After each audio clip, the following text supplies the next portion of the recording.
네, 9월 30일 주간 시장 정리해 보도록 하겠습니다. 코스피는 2,590선 마감했고 2.13% 크게 하락 마감했습니다. 개인이 1조 2천억 정도 매도, 외국인이 1조 매도, 기관은 2천억 정도 매도했습니다. 코스닥은 760선 마감했고 1.37% 하락 마감했습니다. 개인이 800억 정도 매수, 외국인 500억, 기관 250억 정도 매도했습니다. 오늘 코스피랑 코스닥 모두 외인과 기관이 쌍끌이 매도한 모습 나왔습니다. 외국인은 1조 이상 가량 팔면서 매도를 이끌었다라고 봐주시면 될 것 같고, 기관도 같이 오늘은 팔아서 좀 낙폭이 과도했다라고 봐주시면 될 것 같습니다. 저번 주 나스닥 같은 경우 18,100선 마감했고 약보합 마감했습니다. 그리고 S&P 500도 5,700선 마감했고 약보합 마감했습니다. 미국 시장 같은 경우 저번 주 우려했던 경제 지표들이 좋게 나오면서 오히려 나스닥과 S&P 500 같은 경우는 좀 상승하면서 좋은 분위기 이어갔다라고 봐주시면 될 것 같고, 최근 들어서 가장 크게 이슈가 되고 있는 것이 중국의 경기 부양책입니다. 그래서 중국이 경기 부양책을 발표하자마자 엄청나게 올라가고 있는데, 오늘은 지수가 무려 8% 상승했습니다. 지수가 8% 상승했다는 건 정말 블랙 먼데이급으로 올라갔다라고 보여주시면 될 것 같습니다. 그와 반면에 일본은 어, 신규 총리가 발표되면서 자민당 총재인데 금리 인상을 지지한다라는 기조를 확인하면서 일본 증시가 크게 흔들리고 있습니다. 그래서 뭐 수출이나 뭐 이런 거에 대한 우려도 있는 상황이고, 일본에서도 이제 금투세 있는데 그거를 인상하겠다라는 이야기도 나오면서 일본 증시도 많이 흔들리고 있는 상황이다라고 봐주시면 될 것 같습니다. 원달러 환율 같은 경우는 1313원 마감했고, 원 엔화 환율은 919원 마감했습니다. 그리고 유가는 68불, 국제금은 계속 강한 기조 이어가고 있습니다. 오늘 시장 보시면 하이닉스가 5% 정도 내리고 삼성전자 뭐 등등 대부분의 종목들이 크게 내렸습니다. 하지만 변압기 관련주 그리고 실리콘투 이런 화장품주들은 나쁘지 않은 모습 보여줬습니다. 그래서 현재 시장은 엔캐리 트레이드에 대한 우려도 있는 상황이고, 또 환율에 대한 우려, 수출 기업들 약간 안 좋아질 거다라는 이야기도 돌고 있는 상황이고, 또 4분기부터 경기 둔화에 대한 신호들이 나오고 있습니다. 반도체에도 4분기부터 좀 꺾일 것이다 라는 지표도 나왔고, 오히려 화장품하고 의료기기 쪽이 좀 견조한 모습 나오고 있는 것으로 보입니다. 이것은 좀 이따가 보겠습니다. 그래서 일단은 중국에 대한 이야기, 일본에 대한 이야기 먼저 해보도록 하겠습니다. 현재 기죽은 일본, 기편은 중국 이 전체 시황인데요. 일본 같은 경우는 새로 어, 총재 총재가 이제 뽑히면서 금리 인상에 대한 우려가 많이 커졌습니다. 그래서 엔화 강세 예상에 따른 수출 기업 실적 악화 우려, 그리고 부유층들의 금융소득세 인상 리스크, 그리고 금리 상승 불안 속 부동산 관련주 또한 투심 위축돼서 27일부터 해서 3일 만에 엄청나게 하락을 했고요. 중국 증시 같은 경우는 정부에서 과감한 경기 부양책을 내자마자 좀 국민들이 이번에는 신뢰를 하고 있는 모습. 그래서 중국에서 증권 계좌, 개인 계좌 개설이 좀 역대 최고급으로 지금 늘고 있다고 합니다. 그리고 월가에 IB들이 투자 의견과 헤지 펀드들의 쇼스퀴즈가 일어나서 좀 더 올라가고 있다는 점 봐주시면 될 것 같습니다. 그래서 중국은 2008년 금융위기 최고 이후로 최고로 상승했습니다. 5일 만에 21% 지수가 상승했고요.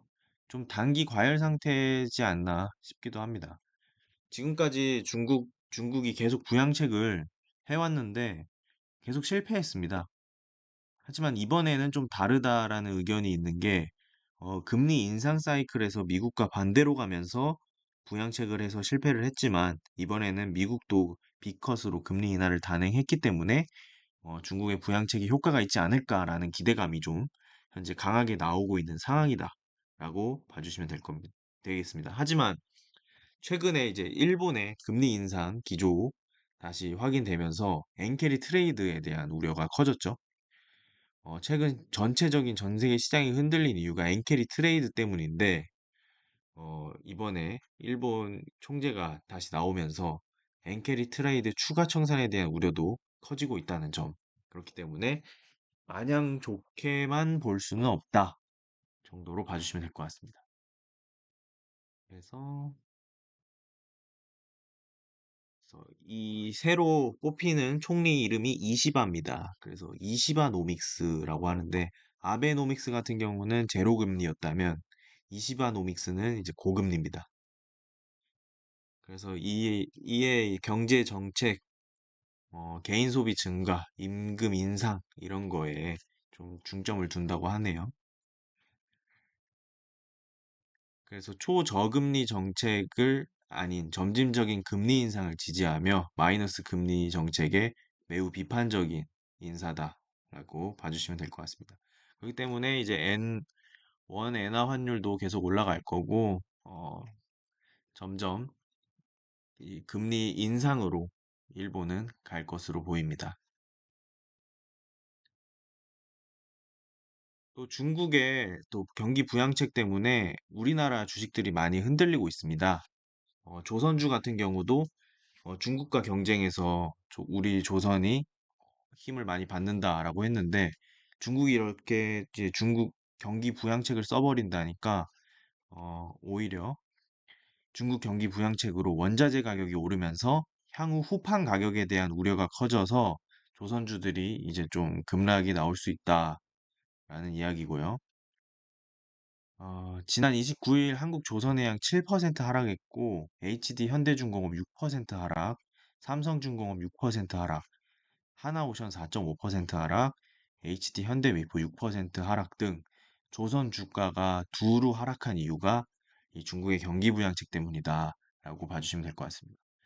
지금까지 중국과 경쟁해서 좀 미국의 제재 때문에 좀 이득을 많이 볼 것이다라고 했던 주식들이 중국이 다시 올라오면서 흔들릴 가능성도 있다. 그래서 중국과 경쟁하는 기업들 다시 한번 체크해 봐야 될 것으로 보입니다. 일단 반도체가 내린 이유는 이걸로 볼 수 있습니다. 4분기 제조업 체감 경기가 나왔는데요. 이게 좀 낮게 나왔습니다. 어, 상해에서 제조업 경기 전망 지수 BSI를 발표를 했는데, 전망치가 예상치보다 다 낮았습니다. 내수, 수출 모두 기준치를 밑돌았습니다.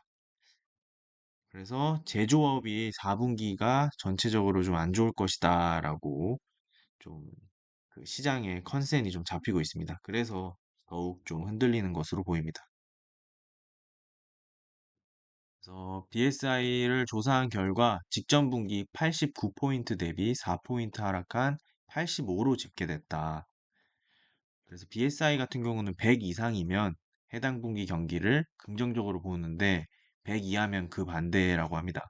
그래서 현재 내수랑 수출 모두 100 아래이기 때문에 좀 경기 부진에 예측이 되고 있다라고 보시면 될 것 같고, 업종별로 괜찮은 건 화장품입니다. 화장품이 110 지수를 보고 있고, 의료 정밀, 바이오 같은 경우도 109 정도로 기준치 100을 넘어선 업종은 이 두 개밖에 없습니다. 그러니까 하반기에는 화장품과 이 바이오 이쪽은 나쁘지 않을 수도 있을 것 같습니다. 경기 전망이 좋기 때문에. 그리고 반도체 같은 경우는 100 이하로 하락 전환했습니다. 그래서 반도체는 94, 전기 장비도 97.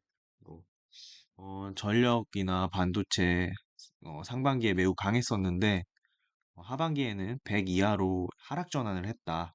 그래서 체감 경기 둔화가 예상된다. 뭐 이런 지표가 나왔다 정도로 체크해 주시면 될 것 같고, 반도체는 모바일 PC 수요 둔화 우려에 지금 범용 D램 가격 하락까지 겹치면서 채광 경기 전망이 악화된 상황입니다. 또한 비금속 광물 그리고 석유화학 업종은 원자재 가격 불안정성이 지속됨에 따라 체감 경기가 부진할 것으로 예상됩니다. 그러니까 화장품이나 뭐 의료 정밀 빼고는 다 지금 부진으로 바뀌는 상황입니다. 그렇기 때문에 우리나라 주식도 화장품은 올랐고요. 나머지 주식들은 좀 빌빌대는 모습 나오고 있는 것으로 보입니다. 그리고 미국은 지금 11월에 대선이 있죠. 대선을 앞두고 있는데 해리스가 지금 블룸버그 조사에서는 7곳 중 6곳 우위로 해리스가 이길 것이라고 좀 예측이 되고 있다고 합니다. 그래서 트럼프가 지금 이기려면은 또 좀 획기적인 또 뭔 사건이 일어나야 될 것 같습니다. 그래서 일단 대선은 좀 이런 식으로 진행되고 있다 정도로 봐주시면 될 것 같고 또 이스라엘에서 좀 강력하게 좀 제재를 하고 있습니다. 헤즈볼라 수장을 주말 사이에 그 사살을 했고요. 이란이 그에 격분해서 또 말로 보복하겠다라고 하면서 중동 위기도 좀 분쟁될 이제 진행이 될 우려가 있습니다. 그렇게 되면은 또 유가가 흔들릴 가능성이 있겠죠. 하지만 지금 중동이 지금 시끄러운데 유가가 크게 흔들리지 않는 이유가 있습니다. 그 이유는 최근에 미국이 우크라이나 전쟁을 하고 난 뒤 유가 생산량을 엄청나게 늘렸다고 합니다. 그래서 미국은 향후 2년 동안 역대 최대 원유 생산량을 기록 경신할 것이라고 합니다. 그래서 이번 전쟁, 전체적으로 분쟁이 일어나는 것에 대한 또 수혜는 미국이 다 가져가고 있다로 봐주시면 될 것 같습니다. 그리고 최근 중국이 경기 부양책 하기 전에 경기 둔화가 매우 심했기 때문에 유가 하락도 그에 대한 원인이 될 수 있다라고 볼 수 있겠습니다. 중국이 과연 이번에 이 부양책으로 인해서 일어날 수 있을까? 이것도 되게 관전 포인트입니다. 지금 얼마 전까지만 해도 경기 둔화로 망해가고 있던 중국이었기 때문에 이번에 돈 풀어서 성공을 못한다? 그럼 더 수렁으로 빠질 수 있습니다. 그래서 중국이 이번에 돈 풀었다고 해서 계속 잘 될 수 있을까에 대한 의문은 계속 가지고 있어야 될 것 같습니다. 그래서 이 정도로 시황 보고 이번 주 한번 뭘 봐야 되는지 보겠습니다. 이번 주 같은 경우는 고용 지수들이 발표됩니다. 매우 중요하죠. 최근에 금리 B컷을 한 이유도 고용 지수가 걱정된다라는 이야기가 있었기 때문에 이번 주는 고용 지수 발표가 매우 중요합니다. 오늘 새벽 2시 55분에 내일 새벽 2시 55분에 연준 파월 연설이 있죠. 얼마 안 남았습니다. 한 3, 4시간 뒤에.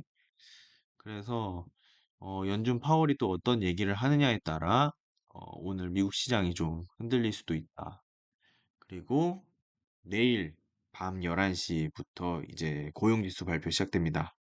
제조업 고용지수 발표하고요. 10월 2일에는 ADP 비농업 부분 고용지수 발표합니다.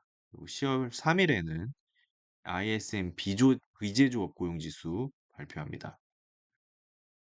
그리고 금요일에는 민간 비농업 부분, 비농업 고용지수 발표합니다.